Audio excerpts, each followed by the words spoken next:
తెలంగాణ ప్రభుత్వం తొలగించిన 27 కులాలను బీసీ జాబితాలో కలపాలని పోరాడుతున్నారు పోరాట సమితి నాయకులు ఆళ్ల రామకృష్ణ.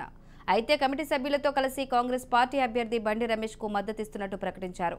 ఈ సందర్భంగా బండి రమేష్ మాట్లాడుతూ ఇతర ప్రాంతాల నుంచి బ్రతుకు తెరువు కోసం వ్యాపారాల కోసం వచ్చిన వారిని తొలగించడం సరికాదని అన్నారు.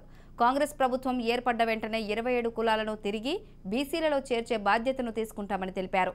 లాభాల్లో ఉన్న తెలంగాణను అప్పుల కుప్పగా మార్చిన కేసీఆర్ కు పరిపాలన చేయడం తెలియదన్నారు.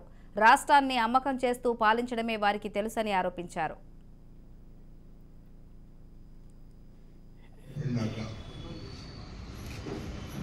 వివిధ ప్రాంతాల నుంచి వచ్చి ఈ తెలంగాణ రాష్ట్రంలో నివాసం ఏర్పరచుకుని వృత్తిపరంగా వ్యాపారపరంగా ఇక్కడ సెటిల్ అయిన వివిధ ప్రాంతాలకు సంబంధించిన బీసీ కులాలు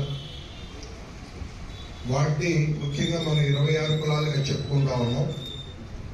ఆ 26 కులాలే కాక ఈ మధ్య రీసెంట్ గా అందులో ఇంకొక కులం కూడా యాడ్ చేసి మొత్తం 27 కులాలు అవి. వాటిని ఈ తెలంగాణ రాష్ట్ర